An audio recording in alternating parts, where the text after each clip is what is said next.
Brought to you by TechnoSpark 20 series smartphones.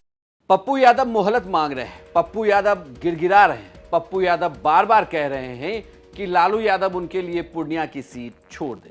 नमस्कार, प्रणाम, बिहार तक देख रहे हैं आप। मैं हूं आपके साथ इंद्र मोहन। कांग्रेस पार्टी ज्वाइन करने वाले पप्पू यादव अब कह रहे हैं लालू यादव से कि ये सीट यानी कि पूर्णिया की सीट उनके लिए छोड़ दी जाए। दरअसल सीट बंटवारे में पूर्णिया की सीट जो है वो आरजेडी के पास चली गई है और आरजेडी ने यहां से बीमा भारती, जो पहले जेडीयू की विधायक थी, उन्हें सिंबल दे दिया है।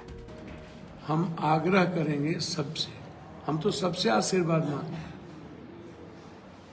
और पुनः आग्रह मैंने लालू यादव जी से किया है कि एनडीए को मजबूत नहीं हम लोग करें।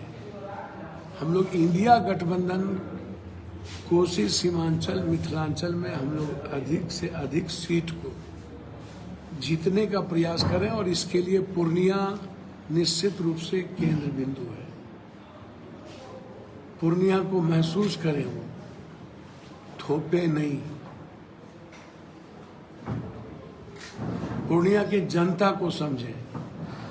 और मैं बता दूं कि पूर्णिया की जनता किसी की गुलाम नहीं है। दिल्ली पटना की राजनीति से बहुत दूर है और पूर्णिया की जनता अपने बेटे से प्यार करती है, दिल्ली पटना में रहने वालों से नहीं। इसीलिए हम एक आग्रह, अपील हाथ जोड़कर कि मैं भी आपका हिस्सा हूं और मेरा घर भी तो पूर्णिया, कोसी, सीमांचल ही है ना। मुझे कोई आंख दिखा के मेरे घर से और मुझे जात पात के आधार पर मेरे घर से कोई ठेकेदार यदि जात पात और हिंदू मुसलमान बन गए तो उन्हें पूर्णिया की जनता उस ठेकेदारी को इस बार खत्म करेगी। पप्पू यादव जहां एक और बार बार लालू यादव से गुहार लगा रहे हैं, वहीं दूसरी ओर बीजेपी भी पप्पू यादव पर हमलावर है। बीजेपी के बड़े नेता और बिहार सरकार में मंत्री नीरज कुमार बबलू ने पप्पू यादव पर निशाना साधा है और उन्हें डगरा का बैगन तक कह दिया है। पूर्णिया सीट को लेकर लगातार खींचातान महागठबंधन के बीच चल रही है। जाप सुप्रीमो जो थे पप्पू यादव, उन्होंने अपनी पार्टी का विलय कांग्रेस में कर लिया और अब पूर्णिया से दावा कर रहे हैं कि हम चुनाव लड़ेंगे तो लड़ेंगे। दूसरी तरफ राष्ट्रीय जनता दल ने भी अपना उम्मीदवार उतार दिया है। किस तरीके से इसको देखिए, पप्पू यादव जी का जो करतूत था ऐसा होना ही था। जो दूसरे को ठगते हैं उनके साथ यही ठगी होती है।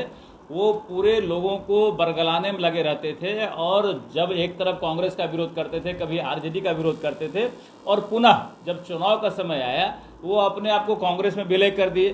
तो कांग्रेस तो ऐसे ही नर्क है, नर्क पार्टी में गए हैं। हमारे यहाँ कहावत है कि नरकों में ठेलम ठेला।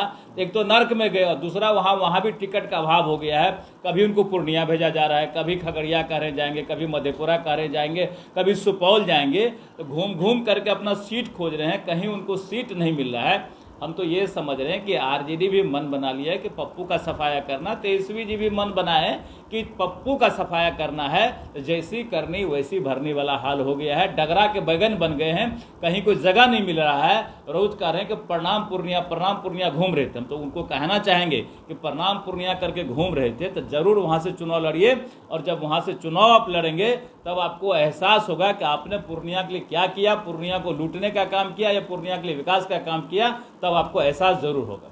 दरअसल पप्पू यादव लगातार महागठबंधन से समझौते की बात कर रहे थे। हालांकि बाद में उन्होंने लालू यादव से मुलाकात भी की और उसके बाद कांग्रेस पार्टी में शामिल भी हो गए, लेकिन पूर्णिया की सीट उन्हें मिली नहीं। वो कांग्रेस की पूर्णिया की मीटिंग में भी नहीं गए और अब 4 तारीख को नॉमिनेशन करने वाले हैं। 4 अप्रैल को पप्पू यादव जब नॉमिनेशन करेंगे तब यह देखना दिलचस्प हो जाएगा कि वो कांग्रेस की सिंबल पे नॉमिनेशन करते हैं या निर्दलीय कैंडिडेट के नाते, क्योंकि इंडिया गठबंधन के तहत पूर्णिया की सीट आरजेडी के पास गई है और आरजेडी ने यह सिंबल वहां से बीमा भारती को दिया है।